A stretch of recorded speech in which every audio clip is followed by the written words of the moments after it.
여러분 저희들 지금 국토교육부 공부하고 있고요. 국토교육법상 국토계획 체계에 대해서 학습하고 있죠. 네. 자, 그 국토계획 체계 중에서 2교시는 주로 도시공 관리 계획 위주로 해서 이제 학습이 이루어졌고요.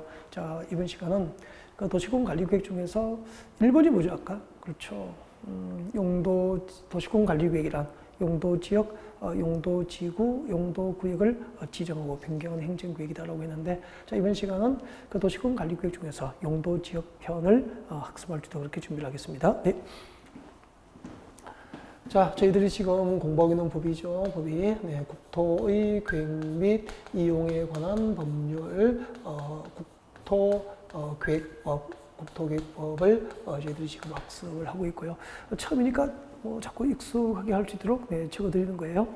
그 다음에 이제 이 국토계획법의 핵심 주제가 두 가지였죠. 우리나라 국토를 대상으로 수립된 각종 국토계획의 수립과 그 집행에 관하여 규정하고 있는 법이고, 모든 국토개발이 국토계획에 의해서 이루어지는 것은 아니잖아요. 그래서 국토계획에 의하지 않은 개발을 관할 시청 근처로부터 허가받도록 하는 개발인 허가제도를 규정하고 있는 법이다라고 했어요. 자, 이렇게 국토계획과 개발행위 허가제도를 양대 산맥으로 하는 법이 이제 국토계획법인데, 그중에서 저희들은 지금은 국토계획 체계에 관하여 학습을 하고 있는 거죠. 자, 우리나라 국토 전부를 대상으로 합니다. 제일 위에 뭐가 있었죠? 그렇죠. 국토종합계획이 있었습니다. 네, 국토종합계획이 있었고, 자, 국토기본법상 국토종합계획에서 2020년까지 우리나라 국토를 전부를 대상으로 해서 장기적인 발전 방향과 목표를 제시하고 있고요.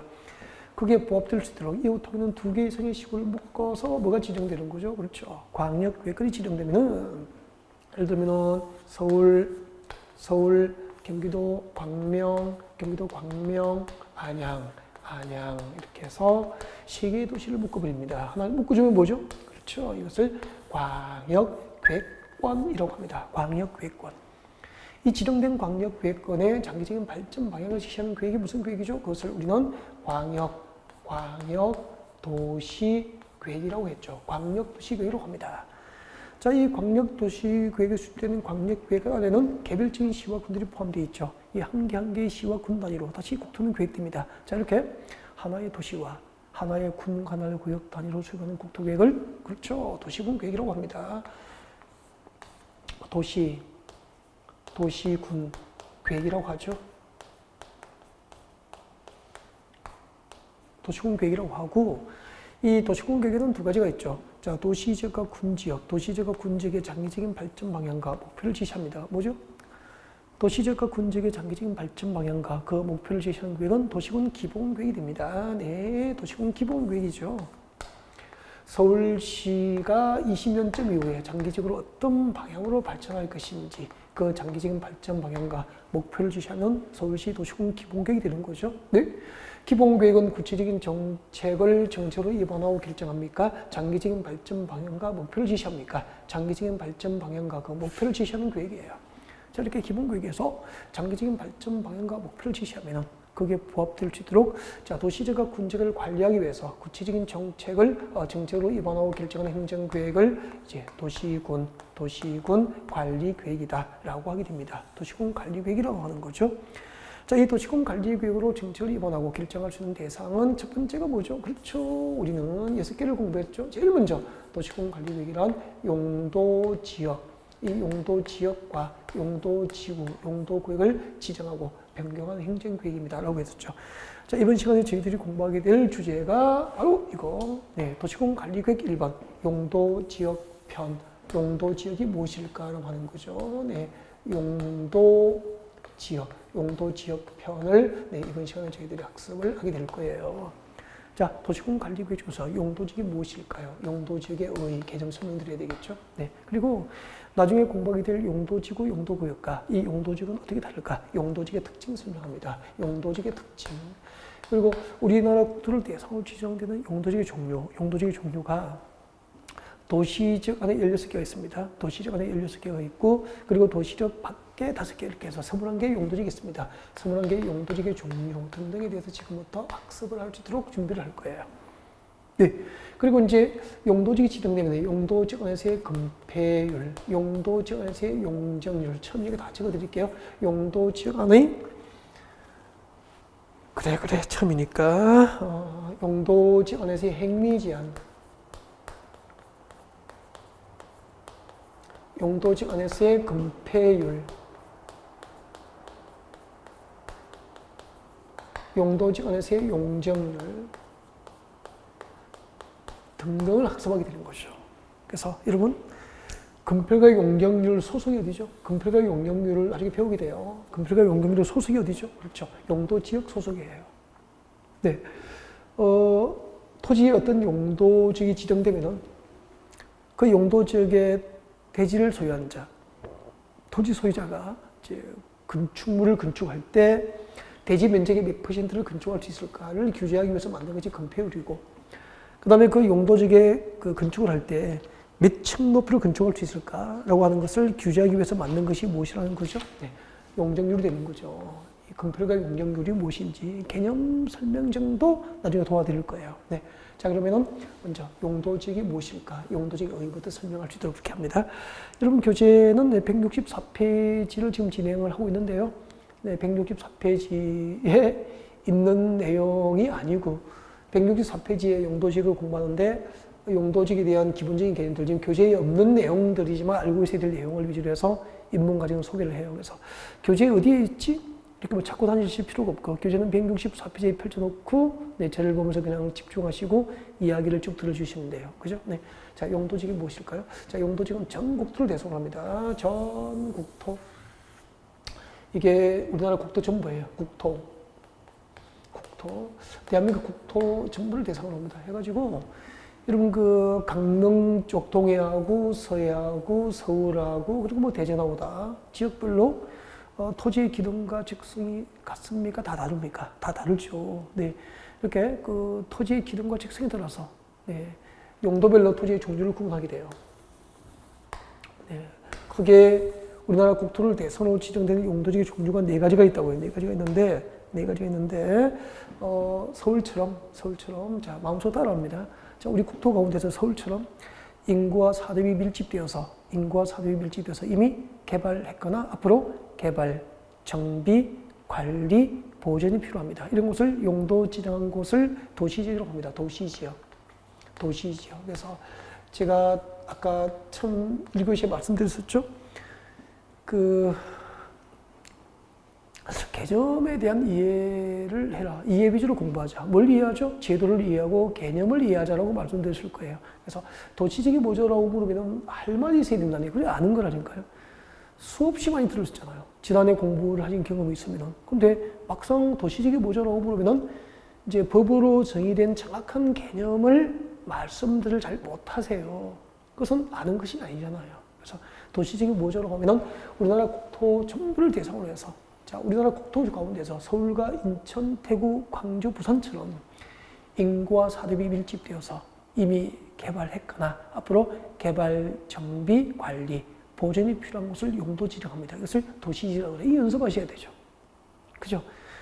그 선수는 태어나는 거예요.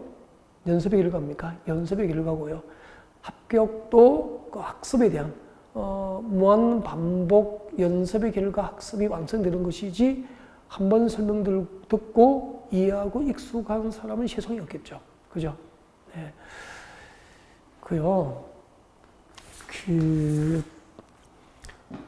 여러분, 그 합격하는 방법은 정말 이렇게 한 사람, 이제 과목별로 이제 한 명씩 이렇게 쭉 들어보고 궁합이 맞는 선생님 있죠. 네, 선택하셔가지고 반복하십시오. 그러니까 여러 명의 선생님의 강의를 쭉쭉 한 번씩 듣는 것보다는 한 사람을 정해서 반복을 하는 게 낫다는 거죠. 그러니까 10권의 공법책을 보는 것보다는 한 권의 공법책을 10번 반복하는 게 더 학습에 가장 효율적인 방법이고 학습에 성공하는 방법인 것 같아요. 네, 반복입니다. 자, 그리고 연습하셔야 돼요. 도시지역이란 인구와 사대비 밀집되어서 이미 개발했거나 앞으로 개발, 정비, 관리, 보존을 목적으로 용도 지정한 곳이 도시지역이 됩니다. 그리고 자, 도시지역 멀리 떨어졌습니다. 자, 그림에 상상합니다. 이미지 상상합니다. 자, 도시지역 멀리 떨어져 있어. 임야가 있죠. 그리고 전답 가순이 있어요. 전답 가순 등 농지가 집중화되어 있습니다. 그러면은 전답, 과송 등 농지가 집중화되어 있고 평야지대 아닙니까? 그리고 주변에 보전 가치가 있는 산지가 있어. 이런 곳은 농림업의 지정과 이런 국토라면 농림업의 지정과 산림의 보전이 필요하죠. 이런 곳을 용도 지정합니다. 농림지역이 되죠. 농림지역. 그래서 제가 나중에 1월 달에 그 기본수 나오면은 기본 강의 할 때 농림지역이 무엇인지, 농림업의 지정과 산림 보전 암기해야 될 거 밑줄 다 그어드릴 거예요. 그때까지 일단은 마음속으로 따라합니다. 이미지만 기억해요. 자, 우리 국토 가운데서 도시지역에서 멀리 들어지는 위치야. 그러니까 서울로부터 멀리 들어지는 위치에 전답, 과송 등 농지가 집중되어 있고 보존해야 될 가치가 있는 산지가 보이면 농림지역이 되는 거죠. 그 농림지역으로 용도지역을 지정한 목적이 뭐냐면 평야지대니까 농림업의 진흥과 산림의 보존이 필요한 곳을 용도지정했다는 거죠. 농림지역이 뭐죠? 농림업의 진흥과 산림 보존을 목적으로 용도지정된 곳입니다. 연습하십시오. 그리고 두 번째는 도시지역에 멀리 떨어져 있죠. 도시지역에 멀리 떨어져 있는데 하나씩 다 외워야 돼요. 자연환경 보전, 자연환경 보전, 수자원 보전, 자연환경 보전, 수자원 보전, 해안, 아름다운 해안선이죠. 해안의 보전, 그리고 생태계, 상수 및 문화재 보전, 자연환경 보전, 수자원 보전, 해안 보전, 생태계 보전, 상수원 및 문화재, 보존이 필요한 곳이 있습니다. 우리 국토 가운데서 도시지역에서 멀리 떨어진 국토인데 도시에서 멀리 떨어진 위치에 자연환경 보전, 수자원 보전, 해안 보전, 생태계 보전, 상수 및 문화재 보존이 필요합니다. 이런 곳을 용도 지정한 곳을 무엇이라고 하냐면은 자연환경 보전지역이라고 합니다. 자연환경 보전지역이라고 그래요. 네. 그리고 여기는 이제 도시지역에 가깝죠. 도시지역에 가까운데, 과거에 이 지역을, 준도시지로 불렀다고. 옛날에 준도시지역. 그리고, 준농림지역 이렇게 불렀다고. 근데 준도시지역과 준농림지역, 준자가 붙어 있죠. 도시지역과 농림지역은 아니잖아요. 그래서, 자, 도시지역은 아닌데, 도시지역 밖인데, 도시지역에 가깝죠. 그래서, 이 1980년대, 90년대 개발 시대를 거치면서 도시의 개발은 밖으로 확산되잖아요. 그래서 이 지역은 도시지역도 아니면서 여기다 아파트 짓고 공장을 짓기 시작한 거예요. 그럼 이 비도시지역이 난개발됐다는 거잖아요. 이 비도시지역의 난개발을 방지하기 위해서 과거의 준도시지역과 준농림지역을 폐지합니다. 폐지 통합해서 비도시지역의 난개발 방지를 위해서 이 지역은 철저하게 관리가 필요하죠. 그래서 이름을 관리지역이라고 하는 용도지역을 만들게 된 거예요. 도시적, 관리적, 농림지역, 자연환경부지 이렇게 해서 우리나라 국토 전부를 대상으로 토지의 기능과 직성에 따라서 토지의 용도는 크게 몇 가지로 구분됩니까? 4가지로 구분됩니다. 도시지역과 관리지역과 농림지역과 그리고 자연환경 보전지역 이렇게 4개의 용도지역이 구분돼요. 그래서 도관, 농자 이렇게 되는 거예요. 그 중에서 자 이게 이제 용도지역인데 이 중에서 도시지역과 관리지역이 있죠. 이 도시지역과 관리지역은 대통령령이 정하는 바에 따라서 대통령령에서 정하는 바에 따라서 도시지역과 관리지역은 용도지역이 세분이 돼요. 세부적으로 나눌 수 있다는 거죠. 자 이렇게 나누어지면은 자 도시지역이 대통령령으로 세분되면은 도시지역은 이렇게 세분됩니다. 자 도시지역은 어떻게 세분되느냐면은 자 크게 자, 서울에 있는 토지는 토지의 용도별로 종류가 4가지로 구분돼요. 도시지역 안에 용도지역은 주거지역이 있고요. 상업지역이 있습니다. 상업지역이 있고, 공업지역이 있죠. 공업지역이 있고, 그리고 녹지지역 이렇게 용도지역이 4개가 있다고요. 그래서 첫 가지 따라서 주상공독 그렇게 해요. 주거지역, 상업지역, 공업지역, 녹지지역 있죠. 여러분, 서울의 토지, 땅은 용도별로 종류가 몇 가지가 있죠? 크게 4가지가 있다고요. 주거지역, 상업지역, 공업지역, 녹지지역이 있고요. 이 주거지역, 상업지역, 공업지역, 녹지지역이 다시 대통령령으로 시행됩니다. 다시 대통령령으로 시행되면은 자 여기까지가 이제 도시지역이죠. 자 도시지역 안에 있는 토지의 용도는 4가지. 이 주거지역, 상업지역, 공업지역, 녹지지역이 다시 시행되면은 도시지역 안에 모두 몇 개가 되냐면은 16개. 도시지역 안에 모두 16개의 용도지역으로 용도가 구분돼요. 도시지역 안에 토지의 용도는 몇 가지가 있죠? 16개. 16개 용도적으로 용도가 구분된다는 거죠. 네. 그리고 그다음 이제 도시적 밖에는 관리지역이 아까 시분될 수 있다고 그랬죠. 네. 관리지역이 시분되면 이렇게 됩니다. 관리지역. 관리지역은 3개의 용도지로 시분돼요. 관리지역은 3가지가 있는데, 자, 관리지역 3가지 이렇게 되죠. 관리지역 3가지. 여러분 여기는 도시적이죠. 네, 도시적 주변에 자 산이 있어 없어. 서울시 주변에 산이 있어 없어. 있잖아요, 그죠? 네, 그래서 이 서울시 주변에 이제 산이 있다고 이게 관악산도 있고, 청계산도 있고, 수락산도 있고, 뭐 북한산도 있고, 그죠? 산이 있죠. 그리고 도시적 주변에는 전답, 가순 등 농지가 있어 없어. 아, 있잖아요, 그죠? 전답, 가순 농지가 있다고. 그림 잘 보시고, 그림 보시고, 보시면은 자, 우리 국토 가운데서 여기는 전답, 가순 등 농지가 있잖아. 평야지대잖아. 주변에 산이 보이잖아. 이런 땅은 뭐죠? 원래 농림지역이라고. 근데 전답과순 등 농지, 전답과순 등 농지가 집단화되어 있고 주변에 보존가치가 있는 산지가 있는데 그 위치가 도시에 가까운 거야. 도시는 그대로 있습니까? 개발이 확산됩니까? 도시는 개발이 확산되죠. 이렇게 확산될 거 아니야. 그러면은 농림지역으로 지정하여 농사만 짓도록 관리하는 것이 현실적으로 가능합니까? 불가능합니까? 도시 개발이 확산돼서 아파트도 짓고 공장을 여기저기 지으니까 불가능할 거 아니야.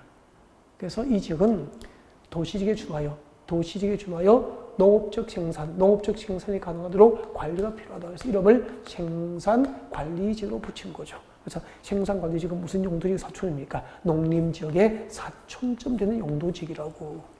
그 나중에 손님이 생산관리지역이 뭐죠? 라고 물으면 몰라요. 그렇게 하면 안 되고. 몰라요가 아니고 생산관리지역은 농림지역의 사촌점 되는 용도지역이라고 말할 수 있어야 하는 거 아니에요? 생산관리지역이 뭐죠? 그런 게 있긴 있는데 누가 당사하겠어요? 그죠?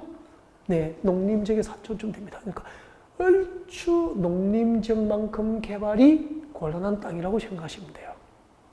그럼 서울시 주변에 농림지역이 있습니까? 그렇죠. 도시지역에 이웃한 전답가수 농지가 보이고 보존가치가 있는 산지가 있는 곳은 생산관리지역인 거예요. 그러니까 농림지역이라는 것은 도시적 주변에 있을 수가 없다는 거예요. 우리가 주말에 차 가지고 이제 교회로 이렇게 드라이버 나가잖아. 그죠? 네, 나가면은, 자, 여기 서울의 아파트에 살고 있어요. 자, 여기가 제 집입니다. 서울의 아파트에 살고 있잖아. 그죠? 여러분의 집이에요. 자, 여보, 아이들아, 타세요. 야, 타. 자동차 타고 쭉 여행을 나가잖아. 이렇게. 그래서 이제 서울시 터널을 슝 빠져나가니까 산이 있고, 주변에 산이 있고, 터널을 슝 빠져나가니까 들판이 보여. 이곳이 곧 생산관리지역이야. 그 들판을 지나서 다시 터널을 쭉 빠져나가고 다시 들판이 보여. 이곳이 농림지역이라고. 그래서 이번 주말부터 당장 연습하셔야 되겠구나. 이렇게 이미지 메이킹이 되면은, 그러니까 학습, 이런 공부 잘 하시는 분은 그 학습 내용을 이미지화해요. 그림으로 연상을 해요. 현장을 상상한다고. 그러니까 특히 현장, 그 토지와 건축물에 관련된 현장 제도이기 때문에 현장을 상상하여라. 그것은 곧 이해한다는 거잖아요. 그죠? 네. 이해가 됐죠, 맞죠?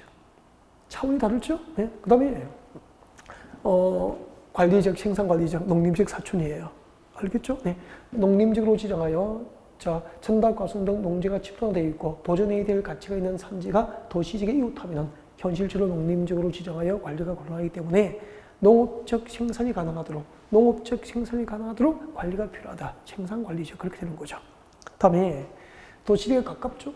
이 도시지역에 가까운데 자, 자연환경 보존이 필요합니다. 도시에 가까운데 자연환경 보존이 필요합니다. 수자원 보존이 필요합니다. 해안, 아름다운 해안선 보존이 필요합니다. 생태계 보존이 필요합니다.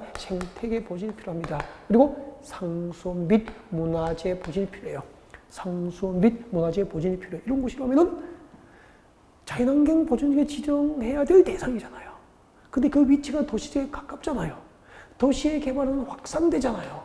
그러면 자연환경 보존지로 지정해서 보존만 하는 것이 현실적으로 가능합니까? 곤란합니까? 곤란하니까 자연환경 보존지역에 준하여 보존될 수 있도록 관리가 필요합니다. 그래서 이름을 보존관리지역으로 이름을 붙이게 된 거죠. 그래서 생산관리지역의 농림지역의 사촌이라면 보존관리지역은 자연환경 보존지역의 사촌이고 보존관리지역의 땅 사면은 얼추 자연환경 보존지역만큼 개발이 곤란한 땅이 보존관리지역이 되는 거예요.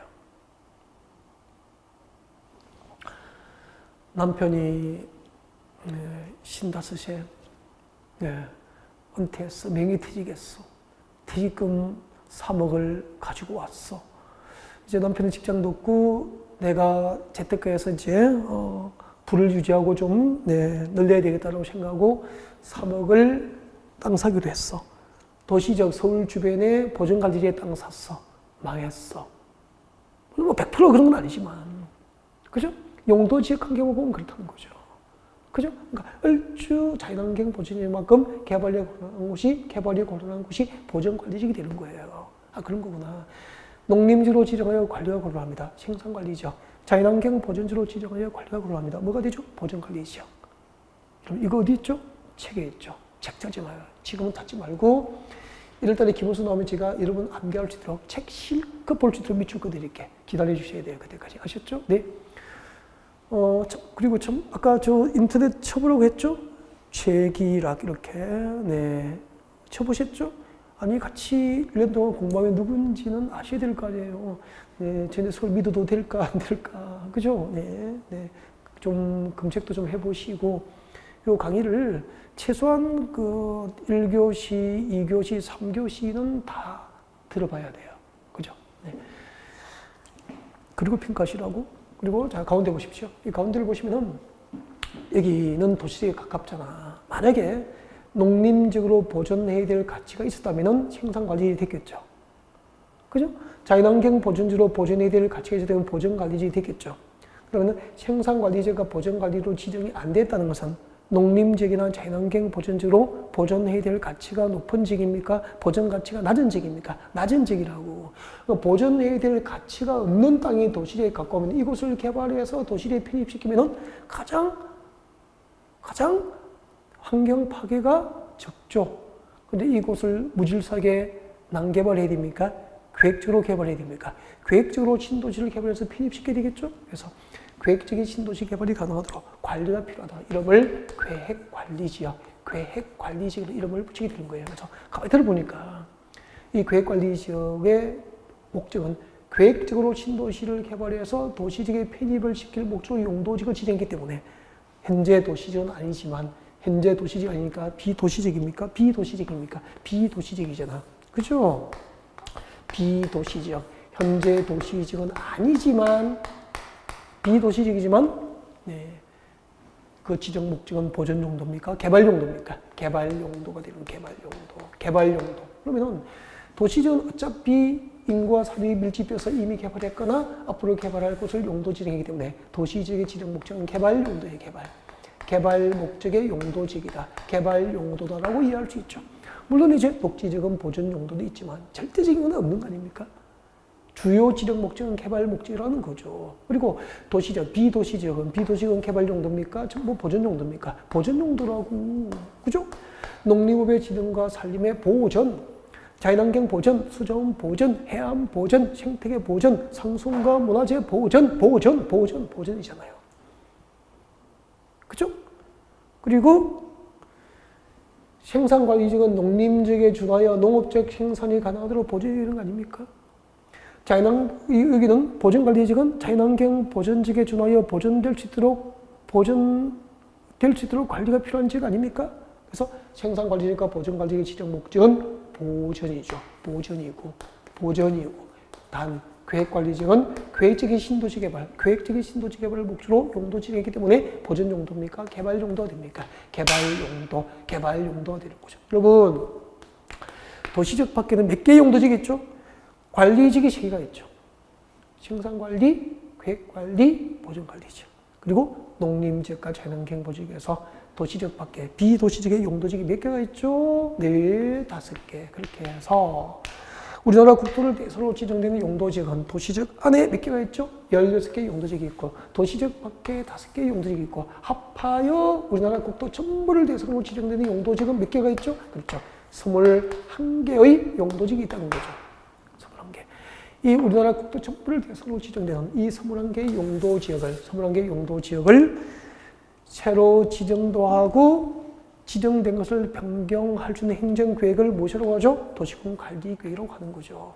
도시군관리계획이 뭐죠? 용도지역, 21개의 용도지역과 21개의 용도지역을 도시지역과 군지역의 토지 위에다가 새로 지정도 하고 지정된 것을 변경할 수 있는 행정계획이 도시공관리계획이 되는 거예요. 아, 그렇구나. 그리고 자, 여기까지 이제 용도지역이 무엇인지 아셨죠? 그러면 이제 용도지역을 보셨으니까 용도지역이 무엇일까? 자, 용도지역이 무엇일까? 그의 개념을 한번 정해보자고. 용도지역이란 이렇게 하면 되죠? 막상 따라가세요. 동영상 다시 리피트, 반복하면서 연습 좀 하십시오. 자, 용도지역이란 우리나라 국토 전부를 대상으로 그 토지의 기능과 토지 특성에 따라서 토지의 용도별로 토지의 종류를 구분하여 정하고 이 해당 용도지역별 수만 명의 토지 소유자들이 있겠죠. 그 용도지역별 수만 명의 토지 소유자를 하여금 그 지정 목적, 그 용도지역별 지정 목적에 맞지 않는 개발 행위를 제한하거나 용도에 맞도록 건축 면적, 대지에 건축할 수 있는 건축 면적 비율을 규제하고 건축하는 건축물의 높이를 규제할 목적으로 만든 것을 용도지역이라고 하는 거다. 이런 용도지역을 지정하고 지정된 것을 변경할 때는 도시공관리계획이라고 하는 행정계획으로 정책을 위반해서 지정과 변경을 결정하게 된다는 겁니다. 용도지역이었죠. 그리고 두 번째, 용도지역의 특징입니다. 여러분 교재 지금 164페이지 펼쳐두셨잖아요. 네, 거기 적으세요. 용도지역의 특징 필기하세요. 여러분 필기하라고 하면 좋아하시죠? 아유 좋아라. 용도지역의 특징. 자, 첫 번째, 용도지역이라는 것은, 자, 특징. 여러분, 용도지역은 국지적으로 지정됩니까? 지금 설명 들어보니까 전국토를 대상으로 합니까? 그렇죠? 전국토. 용도지역은 전국토를 대상으로 지정됩니다. 용도지역은 전국토를 대상으로 지정된다. 용도지역은 국지적으로 지정되지 않고, 국지적으로 지정되지 않고, 전국토를 대상으로 토지의 기능과 특성에 따라서 지정이 됩니다. 전국토를 대상으로 지정합니다. 그리고 두 번째, 용도지역은 우리나라 국토 전부를 대상으로 지정을 하되 한꺼번에 일률적으로 지정하지 않고 필요에 따라서 순차적으로 지정합니다. 필요에 따라서 순차적으로 지정합니다. 필요에 따라서 순차적으로 지정됩니다. 전국토를 대상으로 지정합니다. 필요에 따라서 순차적으로 지정됩니다. 그리고 용도지역은 상호 중복 지정, 그러니까 상호니까 용도지역끼리죠. 네, 지정된 용도지역끼리 중복 지정, 상호 중복 지정을 할 수 없게 됩니다. 상호 중복 지정이 없다. 생각해 보십시오. 주거지역이에요. 이 주거지역이라고. 주거지역은 아파트 짓고 단독주택 지어야죠. 그죠? 아파트 짓고 단독주택 지어야죠. 여기다 공업지역 지정해서 주거지역 위에 공업지역 지정해서 공장을 아파트 앞마당에 지으면 돼야 안 돼? 안 되잖아요. 그래서 하나의 토지가 공업지역이면서 주거지역일 수 없고, 그죠? 녹지지역이면서 상업지역일 수 없는 거잖아요. 그래서 용도지역은 상호 간에 중복 지정될 수 있다, 없다. 전국토를 대상으로 한꺼번에 일률적으로 지정합니까? 필요에 따라서 순차적으로 지정됩니까? 필요에 따라서 순차적으로 지정되는 거죠. 여기서 그러면은 필요에 따라서 순차적으로 지정되기 때문에 우리 국토의 일부는 아직까지 미지정 지역이 있다는 겁니까? 없다는 겁니까? 있다는 거죠. 미지정 지역이 존재할 수도 있다는 거죠. 그래서 우리 국토의 97% 정도는 용도지역이 지정되어 있는 상태고요. 일부 한 3, 4% 정도의 정확하진 않아요. 대략적으로 말씀드린 거니까 3, 4% 정도는 아직까지 용도지역이 미지정된 곳도 있다는 겁니다. 네. 이렇게 용도지역이 지정되지 않은 지역의 땅 사면은 이 도시지역, 관리지역, 농림지역, 자연환경 보전지역 가운데서 건축 제한이, 개발 제한이 가장 까다로운 자연환경 보전지역에 적용해야 될 개발행위 제한 규정이 적용되기 때문에 망해요. 네, 나중에 다 배우게 되죠. 자, 일단 도시공관리계획은 행정계획에 의해서 새로 지정과 변경을 결정해야 될 용도지역이 무엇인지, 그리고 용도지역의 특징에 대해서 여러분 살펴봤고요. 그리고 이제 용도지역을 지정하는 것은 결국 그 용도지역별 수만 명의 토지 소유자들로 하여금 그 지정 목적에 맞지 않는 이제 개발행위 제한이 목적이에요. 개발행위 제한이 목적이죠. 그래서 용도지역에서의 행위 제한은 나중에 1월달에 이제 기본 강의에 들어가서 배우기로 하고, 일단 용도지에서 금필과 용적률로 나왔으니까 일단 우리 그 입문과정은 기본적인 개념들을 이해해서 1월달부터 본 학습이 원활하게 이해되고 잘 진행될 수 있도록 이제 도와드리는 과정이 되잖아요. 그래서 자, 금필과 용적률이 무엇일까라고 하는 것을 이제 여러분에게 소개를 드리고 싶습니다. 자, 금필과 용적률을 뭐 용어 정의 개념이니까 뭐 교재에 어디에 있을까 뭐 이렇게 찾을 필요는 없을 것 같아요. 찾을 필요는 없을 것 같고 그냥 편안하게 제가 판사하면서 설명드릴 테니까 교재는 뭐 만질 필요 없이 저를 보면서 금필과 용적률에 대한 개념을 학습을 하셨으면 좋겠어요. 아마 금필과 용적률 개념을 뭐 교재에 지금 실어두지는 않은 것 같아요. 네, 자, 일단 금필 용적률 자 소개를 하겠습니다. 오늘 용어 정의 많이 하고 있죠. 기반시설이 무엇인지 배웠잖아. 광역계획이 무엇인지 배웠잖아. 광역도시계획이 무엇인지 배웠잖아. 도시공 기본계획이 무엇인지 배웠잖아. 도시공 계획시설이 무엇인지 배웠잖아. 도시공 계획시설 사업이 무엇인지 배웠잖아. 용도지기 무엇인지 방금 배우셨잖아. 그죠? 많이 배웠죠. 그 다음에 이제 지구단위 계획이 무엇인지 배웠잖아. 이게 뭐죠?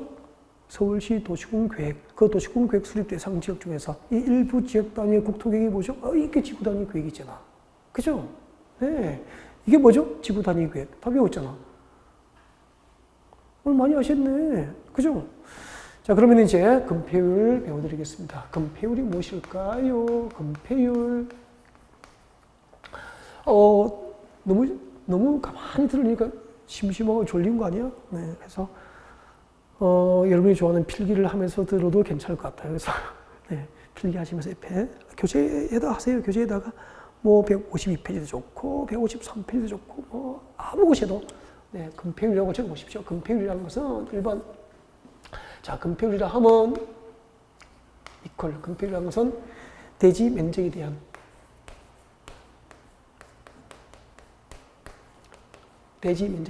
건축 면적입니다. 대지 면적에 대한 건축 면적. 유리니까 비율이죠. 네, 건축 면적의 비율이죠. 그래서 곱하기 100을 하게 됩니다. 곱하기 100을 하는 것은 100번율로 표시하겠다는 거죠. 네. 자, 금폐율은 대지 면적에 대한 건축 면적의 비율을 금폐율로 합니다. 그럼 다 공식을 다 외워요. 물론 외우고 계셔야 합니다. 네. 자, 금폐율은 대지 면적에 대한 건축 면적의 비율이다라고 하는데 금폐율이 뭐냐면요. 네, 금폐율이라는 것은 자, 이렇게 이해를 해야 되죠. 그래서 자, 지금부터 이제 금폐율에 대한 설명을 좀 드리겠습니다. 여러분, 여기 대지가 있습니다. 대지가 있어요. 여러분이 땅 샀어? 대지예요. 대지고 그냥 편의상 쉽게 하겠습니다. 100제곱미터의 대지라고 할까요? 네, 100제곱미터의 대지를 샀어. 근데 여러분이 100제곱미터의 대지를 사면은 그 대지에다가 전부 건축을 마음대로 못해요. 그 100제곱미터 대지에 건축할 수 있는 건축 면적을 법으로 규제를 받아요. 네, 그 규제를 하기 위한 제도가 금폐율 제도라는 거죠. 예를 들면은 만약에 100제곱미터 대지에다가 여러분 상상하십시오. 이 100제곱미터 대지에다가 전부 건축했어. 그럼 대지에 전부 건축된 상태에서는 공지가 없잖아. 대지에 공간이 없으면은 그 대지에 건축된 건축으로는 조망권이라든지 일조권 확보를 못하게 되죠. 평생 햇빛 보지 않고 살 수 있습니까? 없잖아요. 그래서 이제 법으로 규제합니다. 만약에 100제곱미터의 대지가 있다면 여기다가 건축할 수 있는 면적은 대지 면적의 60%까지만 건축해라. 그러면은 법으로 규제했기 때문에 이렇게 대지 면적의 60%만 건축을 하게 되죠. 60제곱미터를 건축하게 되죠. 그러면은 자, 이렇게 대지에 건축할 수 있는 건축 면적을 60제곱미터로 법으로 규제를 하면은 나머지 40제곱미터의 대지는 늘 건축을 하지 않고 대지 안에 무엇이 확보됩니까? 공지가 확보될 거 아니에요. 이렇게 공지가 확보돼야 여기에 건축된 건축물은 일조권, 햇빛을 받을 수도 있고 또 이 건축물에 화재가 발생하더라도 말이야. 화재가 발생하더라도 공지가 있기 때문에 이곳에 있는 이 건축물로 연소가 확산됩니까? 공지를 통해 연소를 차단합니까? 연소를 차단할 수 있게 되잖아요. 이런 목적으로 만든 게 금폐율 제도예요. 그래서 우리가 이렇게 대지 안에 정원도 가꿀 수 있고, 그리고 또 앞마당도 있고, 또 시골 가면 뒷마당도 있고, 뭐 이렇게 농촌 지역 그렇잖아요. 네, 전부 금폐율 덕분이죠. 이렇게 대지에 적당한 공지를 확보, 대지에 건축할 수 있는 건축 면적의 규제를 통해서 대지 안에 적당한 공간을 확보하여 채광이라든지 통풍이 가능하고 화재 발생 시 연소 차단 등 기타 위생상 문제를 해결하기 위해서 도입된 개념이 이제 건폐율 개념이라는 거죠. 자, 그래서 자, 이때 건폐율을 하면 이렇게 하면 되죠. 대지 면적에 대한 건축 면적의 비율이니까 대지 면적이 얼마죠? 100제곱미터니까 대지 면적은 100제곱미터죠. 100제곱미터. 건축 면적이 얼마죠? 60제곱미터 건축됐으니까 건축 면적이 60제곱미터 되죠. 100분의 60은 0.6이잖아. 그래서 이것을 100번율로 표시하기 위해서 퍼센트로 표시하기 위해서 곱하기 100을 해주면서 0.6에 곱하기 100 하면은 얼마가 되죠? 60. 이것을 뭐라고 하죠? 60%를 건폐율이라고 하는 거죠. 대지 면적에 대한 건축 면적의 비율을 표시한 거라는 얘기죠. 그러면은 건폐율의 한도가 60%로 제한하면은 어떤 용도지에서 대지를 지정한 자는 대지 면적의 60%까지만 건축하고 대지 면적의 40% 이상, 나머지 40% 이상을 공지로 남겨야 한다는 것을 의미하는 게 건폐율 개념이죠. 근데 이 건폐율이 지금 60%죠. 어떤 용도지의 건폐율이 지난데 60%인데 이제 건폐율의 한도를 만약에 70%, 80% 이렇게 높여줄 수 있잖아요. 네, 건폐율을 이렇게 높여주면은 대지 건축 면적이 60제곱미터가 70제곱미터가 되고 그만큼 공지는 줄어들게 되죠. 이것을 뭐라고 하냐면은 건폐율을 완화한다고 하는 거야. 어떤 용도지가 허용되는 건폐율의 한도를 높여서 60%를 70% 이렇게 높여서 대지에 건축할 수 있는 건축 면적을 크게 해주면은 그만큼 상대적으로 공지는 줄어들잖아요. 건물이 크면은 큰 건물은 임대료를 많이 받을 수 있기 때문에 빌딩 주는 이익이 커지게 되죠. 그래서 이게 건폐율 완화예요. 용도지에 허용되는 건폐율의 한도를 높여서 대지의 건축 면적을 크게 해주면 건폐율 완화. 반대로 어떤 용도지가 허용되는 건폐율의 한도를 낮추어서 대지에 건축할 수 있는 건축 면적을 줄여버리죠. 그러니까 60%인데 40%로 낮춰버린 거야. 그렇게 해서 대지 면적의 40%를 건축할 수 있으니까 건축 면적 60제곱미터가 40제곱미터로 줄어들겠죠. 그만큼 대지 안의 공지는 커지고요. 그렇죠? 그래서 건폐율 강화라고 하는 거죠. 강화. 이제 건폐율 완화가 무엇인지 강화가 무엇인지 배웠죠. 그죠? 네.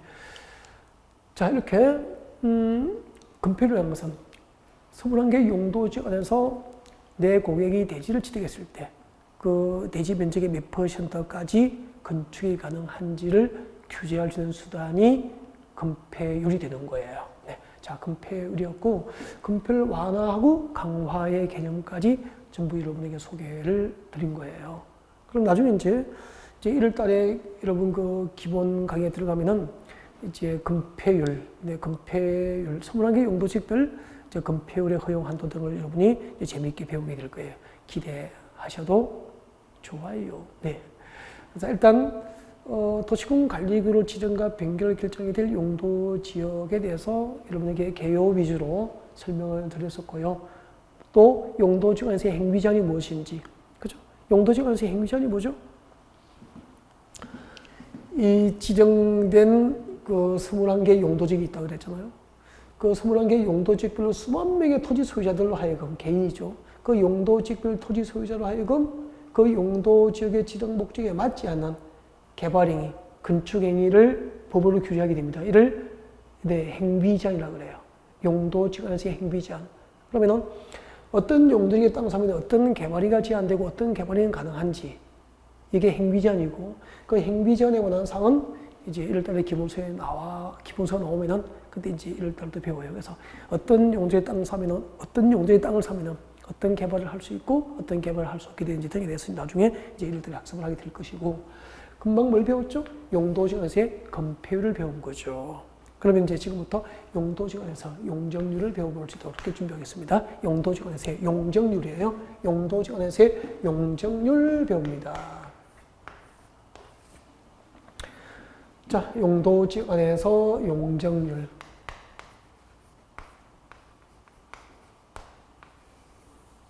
용도지역 안에서의 용적률. 자, 대지 면적에 대한 건축 면적의 비율을 표시합니다. 건폐율. 자, 용적률이라는 것은 대지 면적에 대한 대지 면적 대지 면적에 대한 연면적이죠. 네, 연면적 비율을 표시합니다. 대지 면적에 대한 연면적 비율을 나타낸 것이 용적률이 되죠. 대지 면적에 대한 건축 면적의 비율은 건폐율, 대지 면적에 대한 연면적 비율은 용적률, 그렇게 되는 거죠. 용적률. 자, 그러면 이제 용적률을 이해하기 위해서는 제일 먼저 뭘 아셔야 되겠어요? 네, 연면적이 뭔지 알아야 되죠. 연면적. 그래서 자, 연면적을 지금 이거 필기하고 있죠? 네, 하셔도 괜찮아요. 네, 필기를 하는 게 처음 들으시면은 네, 필기를 하시는 게 좋을 것 같고, 네, 연면적 적어 보실래요? 연면적이란 불러드려야지. 받아 적으세요. 하나의 건축물의 각 층별, 바닥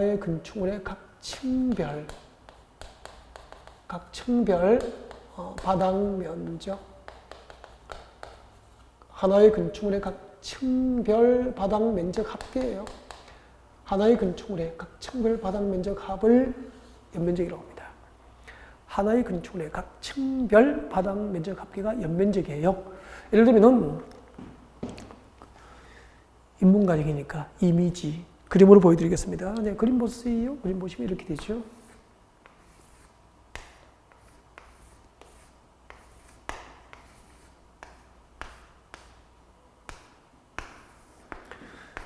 지표면이고요. 지하층이 하나, 둘, 셋, 네 개구나. 근데 지상층 하나, 둘, 셋, 넷, 다섯, 여섯, 일곱, 여덟, 네, 9개 층이죠. 네, 그러면 보십시오. 자, 층별 바닥 면적이 전부 100제곱미터로 동일하다고 가정을 합시다. 한 개 층의 바닥 면적이 100제곱미터로 전부 동일하다고 가정을 했습니다. 네, 그러면은 지하층이 4개 층이니까, 네, 지하층의 바닥 면적 한 층당 100제곱미터, 4개 층이니까 400제곱미터죠. 네, 바닥 면적은 400제곱미터고, 지상층이 9개 층이니까 얼마죠? 네, 900제곱미터죠. 900제곱미터. 층별 바닥 면적은 900제곱미터. 합하면 얼마죠? 1300. 그래서 이 건축물의 연면적, 이 건축물의 층별 바닥 면적 합계가 연면적이니까 이 건축물의 연면적은 1300제곱미터가 돼요. 어려워요? 쉬워요? 쉬워요. 하나의 건축물, 한 개의 건축물의 각 층별 바닥 면적을 합한 게 연면적이라고. 어려워요? 쉬워요? 쉬워요. 그죠? 네. 자, 근데 한 개의 건축물의 각 층별 바닥 면적 합계가 연면적인데 조심하셔야 돼요. 잘 들으셔야 돼요. 용적률 산정할 때 연면적에는 지하층 면적이 지배돼요. 그러면은 이 건축물의 연면적은 1300제곱미터를 함이 원칙인데 용적률 산정을 위한 연면적에는 지하층의 면적이 지배되니까 용적률 산정을 위한 연면적은 1300제곱미터입니까? 900제곱미터입니까? 그렇죠. 900제곱미터로 한다 이 말이에요. 이게 용적률 산정을 위한 연면적은 이 건축물은 900제곱미터 되는 거야. 그래서 자, 연면적이란 하나의 건축물의 각 층별 바닥 면적 합계로서 지하층 면적이 포함되는 게 원칙이라고. 아니, 포함되니까 1300제곱미터잖아요. 근데 용적률 산정을 위한 연면적에는 지하층 면적이 포함됩니까? 제외됩니까? 지하층 면적이 제외된다고. 알겠죠? 네. 그러면 이 건축물의 연면적은 네, 900제곱미터로 해야 되죠. 용적률 산정을 위한 연면적은 900제곱미터로. 그럼 잘 봐요. 집중하셔야 돼요. 잠깐. 필기하고 계시는 분들 잠깐만 집중하세요. 봐요. 그럼 이 건축물의 지상층이 지금 9개 층이니까 연면적이 용적률 산정을 위한 연면적이 900제곱미터잖아. 그죠? 근데 이게 9층이 10층, 11층, 12층, 13층이 되면은 용적률 산정을 위한 연면적도 900에서 1000, 1100, 1200, 1300 정도로 커질 거 아니야. 그죠? 그러면은 분모가 그대로인데 분자가 커지면 이 몫이 커집니까? 작아집니까? 몫이 커져요? 작아져요? 커지죠. 몫이 이렇게 커질 거 아니야.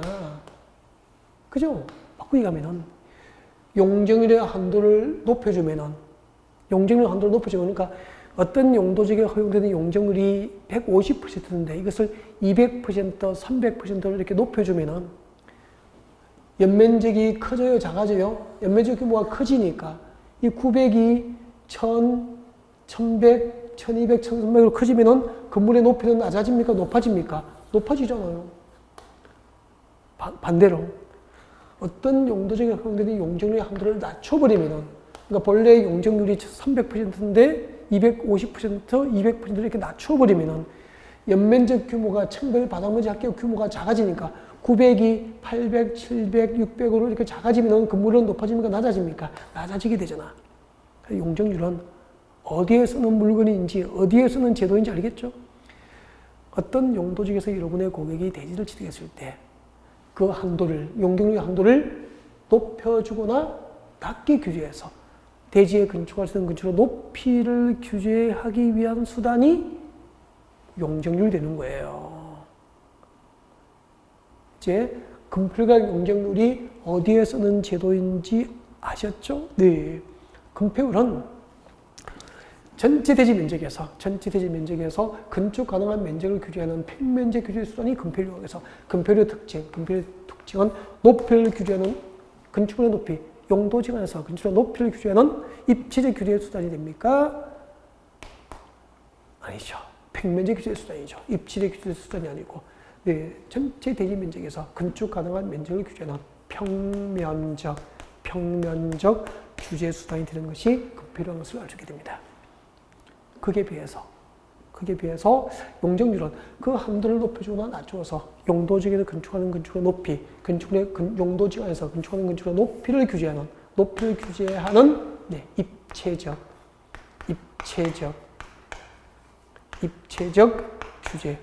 규제 수단이 되는 것이 네, 용적률의 특징이에요. 네, 자, 건폐율과 결합해서 건축의 높이를 규제하는 것은 용적률이다. 그렇게 하시면 되죠. 네, 높이 규제를 위한 입지의 규제 수단이 된다. 자, 대지의 건축할 수 있는 건축물의 총 규모를 규제할 수 있는 입지의 규제 수단이 용적률이다라고 하는 것을 알 수 있게 될 것입니다. 네, 자, 우리는 지금 어디쯤 가고 있죠? 그렇죠. 국토계획법상 도시공 관리계획 중에서 용도 지역이 무엇인지 배우고 있는 거죠. 용도지역에 대한 개요 설명드렸고요. 그 다음에 용도지역의 종류, 네, 용도지역의 특징, 종류, 용도지역의 특징, 전국토를 대상으로 네, 필요에 따라서 순차적으로 지정을 하지만 상호 중복되지 않게 네, 용도지역은 지정됩니다. 그리고 우리나라 국토를 대상으로 지정된 용도지역은 도시지역과 관리지역과 농림지역과 자연환경보지역 4개의 용도지역이 있고, 그 중에서 이제 도시지역과 관리지역은 용도지역이 세분이 됐죠. 도시지역과 관리지역이 용도지역이 세분되면서 도시지역이 세분되면은 주거지역, 상업지역, 공업지역, 녹지지역이고, 주거지역, 상업지역, 공업지역, 녹지지역이 다시 세분되면은 네, 도시지역 안에 16개의 용도지역이 있다는 거. 그 16개의 용도지역의 종류는 나중에 1월달에 들어가서 배우기로 하고. 그 다음에 이제 도시지역 밖에서는 관리지역, 농림지역, 자연환경 보전지역 중에서 이제 관리지역이 세분되죠. 관리지역이 세분되면 3개가 있고, 이렇게 해서 관리지역 3개, 농림지역, 자연환경 보전지역 해서 이제 도시지역 밖에 비도시지역에는 5개의 용도지역이 있다. 그래서 우리나라 국토를 대상으로 지정되는 용도지역은 도시지역 안에 16개, 도시지역 밖에 5개가 있다. 자, 이렇게 21개의 용도지역이 지정되면은 그 용도지역별 수만 명의 토지 소유자들은 그 지정 목적에 맞지 않은 개발 행위를 마음대로 할 수 있습니까? 제한 받습니까? 제한 받습니다. 이를 용도지역 안의 행위 제한이라고 합니다. 개발행위 제한이죠. 그리고 이제 용도지역에서 건축 제한, 개발행위 제한을 받지 않으면 건축을 할 수 있는데 마음대로 건축할 수 없죠. 대지 면적의 몇 %를 건축할 수 있을까를 규제를 합니다. 그게 뭐죠? 건폐율. 몇 층 높이로 건축할 수 있는가를 규제하게 됩니다. 그게 뭐죠? 용적률. 네, 그렇게 되는 거예요. 그래서 우리가 시작할 때 이렇게 했잖아요. 부동산 공법. 부동산은 예, 토지와 건물이었죠. 토지하고 건물입니다. 토지와 건물이다라고 했고요. 그 다음에 공법은 국가 등 행정 주체하고 그리고 이제 개개인의 국민과의 관계를 이제 규율을 대상으로 하는 것이 공법입니다라고 했죠. 그래서 이제 국가 등 행정 주체가 도시공 관리 계획이라는 행정 계획에 의해서 국토, 토지에다 용도지역을 지정하면은 그 용도지역별 토지를 소유하고 있는 이 국민들은 토지 소유권 행사를 할 때 네, 이렇게 용도에 맞도록 개발 행위를 하고 용도에 맞도록 이제 건축 행위를 할 수 있도록 규제를 가하는 규제법이 부동산공법이다라고 할 수 있고요. 이런 용도지역, 용도지구를 지정하고 변경하는 것은 전부 이제 도시공관리계획이라고 하는 행정계획에 의해서 이루어지기 때문에 국토계획법은 계획법이다 그렇게 말씀드린 거죠. 국토계획의 법적 성격, 규제법이면서 계획법이다. 네. 자, 오늘 첫날 강의는 여기까지고요. 다음 주에는 여러분 그 도시공 관리 계획 중에서 용도지구, 용도지구 편을 다음 주에 받아서 진도를 준비하게 될 거예요. 자, 오늘 강의는 여기까지입니다. 수고하셨습니다.